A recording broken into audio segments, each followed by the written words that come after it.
Selamat pagi, selamat datang di bacaan hari ini, hari Jumat tanggal 28 Januari tahun 2022.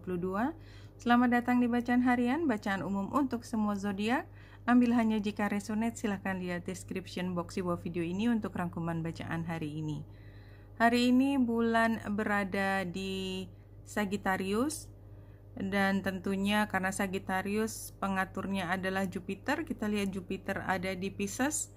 Dan Pisces itu juga co-rulernya Jupiter, co-rulernya Pisces. Jadi ini sebenarnya kalau menurut saya ini adalah hari yang harmonis ya, somehow berjalan dengan baik, apalagi ini sextile dengan matahari, bulan, sextile dengan matahari maupun sextile dengan Saturnus. Jadi kalau bulan dan matahari ada hubungan yang harmonis, itu biasanya membuat kita merasa lebih in control. Ditambah kalau dengan Saturnus juga kita juga merasa tidak ada ancaman, tidak ada risiko lebih besar di sini. Namun karena di sini kita lihat Merkurius yang retro itu ketemu dengan Pluto, dan keduanya Merkurius dan Pluto membuat sextile dengan South Node, tetapi juga trine dengan North Node. Maka di sini kalau menurut saya emosinya sangat mendalam, dan kata-kata itu bisa punya pengaruh yang sampai mengena di hati. Jadi kata-kata seberapapun rasanya kecil itu nyentuh sekali. Kalau kita emosional mungkin hanya dengar satu kata udah wah gitu, langsung emosinya naik dan kita bisa haru biru dan nggak bisa terkendali. Kenapa begitu? Karena kita juga melihat bahwa Venus yang station juga sedang trine dengan Uranus yang station.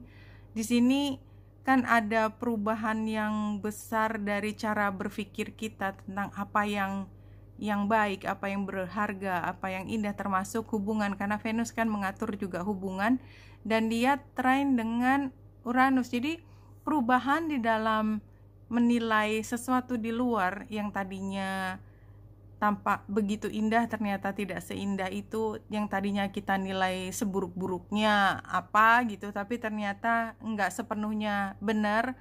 Begitu juga dalam hubungan ya. Jadi memang kita kayak menemukan kata-kata membuat kita melihat dunia dengan cara yang berbeda.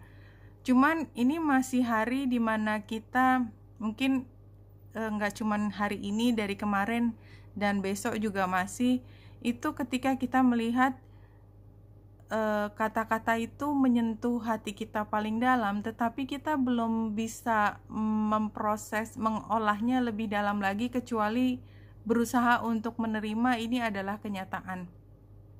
Karena Venus square dengan Chiron, somehow kita tahu bahwa ini harus ada perbaikan, ada perubahan, ada tindakan yang harus dilakukan, tetapi kayaknya tidak bisa sekarang gitu. Jadi kita sampai pada kesadaran, iya kita harus melakukan sesuatu, tapi emosi saya masih terlalu dalam untuk bisa membuat perubahan ya. Tapi jelas persepsi kita tentang masa depan itu akan mendominasi apa yang menjadi pikiran kita hari ini. Jadi kita harus bagaimana ke depan, kita mencari hal yang lebih baik ke depan. Iya, di sini kan kita tadinya kan merasa bahwa semua kita miliki, kita punya semua, kita happy di tempat ini, but somehow harus ada yang berubah. Jadi kan kadang-kadang kayak kita seneng banget di SMA gitu, kita punya teman-teman yang kita sayangi, tapi ya begitu lulus kita mau apa, memang harus lepas dari sini. Jadi antara happy karena kita udah lulus, tapi somehow ada perasaan kita harus melepaskan dari kelompok ini. But somehow kita tahu kayak dari SMA berjalan masuk ke dunia kuliah, itu kan kita tahu bahwa kita sedang melangkah ke tempat yang membuat kita lebih powerful nantinya. SMA naik ke kuliah gitu loh, kan itu hal yang besar. Jadi ini kayak promosi sih sebenarnya, promosi dimana mengakibatkan perubahan di dalam keseharian atau tim kerja atau apapun ya. Ambil hanya jika resonate, dan tadi itu juga cuma salah satu contohnya. Dan kalau kita lihat satu kartu yang jumping ini, the Tree of Life ya. Ini simbol bahwa dia sudah punya akar. Jadi kayak tadi contohnya SMA ya, lulus SMA. Kita tuh punya akarnya. SMA itu sampai kapanpun, sampai akhir hayat kita alumnusnya situ gitu ya, nggak bisa nggak. Jadi secara tidak sadar kita punya kepemilikan gitu. Kita tuh anak Jakarta, oh kita anak SMA ini, oh kita punya geng di daerah ini, kayak gitu tuh ada. Dan itu membawa kita pada kepemilikan akan satu kelompok. Tapi di sini juga kita lihat kan high branch apa ini kan dibuat juga sampai ekspansi ya, penggambaran pohonnya tuh nggak lihat jauh tapi dari dekat, sehingga kita tuh nggak punya batas di mana ujung dari daunnya, kayak infinite gitu. Kita juga tahu bahwa kita bisa berkembang ke arah yang kita sendiri nggak bisa nilai apa sih yang paling tinggi.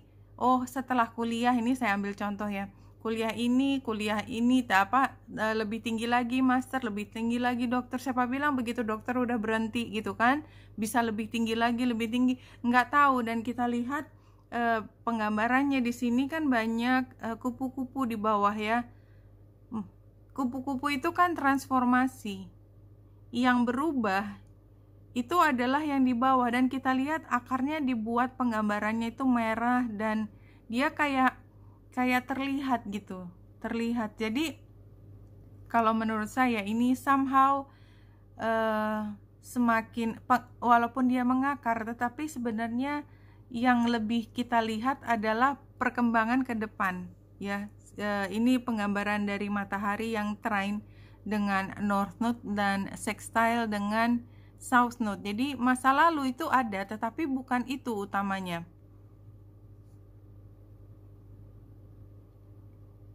Oke. Tapi sebelum sampai ke sini saya lupa membuka, ada 3 lagi yang sudah saya cari yang jumping. Love, this is so beautiful, no? Ini kartu masa lalunya cinta. Jadi kayak kalau saya ambil contoh SMA, ini nggak hanya SMA ya, ini hanya ada kelompok di mana kita sudah membuat hubungan yang begitu saling memberi. Dan pada saat ini kan kita lihat cinta kita tuh nggak hilang gitu, dan kita berbagi. Cinta kita bersinar, merekah, bersinar, karena kita reach out untuk yang lebih tinggi. Penggambarannya kan tangannya lebih tinggi, lebih tinggi, lebih tinggi. Sekarang kita duduk di sini, tapi somehow akan lebih tinggi lagi tempat duduk kita. Jadi dari tadi kayaknya sih konsisten ya, bahwa kita sedang berada di situasi di mana kita terus meningkat.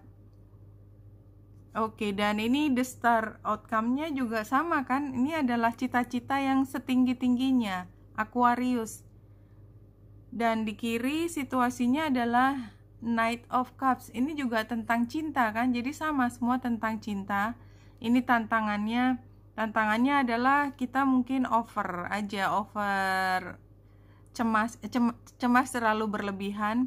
Dan di sini ini adalah sarannya, The Empress terbalik. Barangkali memang kita tidak perlu berpikir terlalu panjang tentang masa depan, walaupun kita tahu kita sedang melangkah ke depan ya, one step at a time ya, langkah demi langkah. Jadi kita nggak usah membuatnya menjadi obsesi, oh kita harus ini, kita harus itu. Terus berjalan, hadapi hari demi hari, karena sebenarnya kunci dari keberhasilan kita itu adanya bukan di jangka panjang aja, justru dalam keseharian. Even in the midst of your pain, your trials, remember you are loved and supported. You are never alone. We are always with you. Ya, di dalam situasi apapun kita selalu perlu untuk diingatkan lagi ke kita ya, orang lain mengingatkan atau kita mengingatkan diri sendiri atau orang-orang tercinta kita bahwa mereka tidak pernah sendiri. Kalaupun mereka harus terpisah secara fisik dengan kita, cinta kita tidak pernah hilang. Dan yang lebih penting lagi, pembimbingan dari Yang Maha Pencipta itu juga nggak pernah hilang kalau kita selalu percaya bahwa kita selalu berada di dalam bimbingannya. Oke, Wenita Indrasari sini, semoga membantu. Salam hati dan cahaya.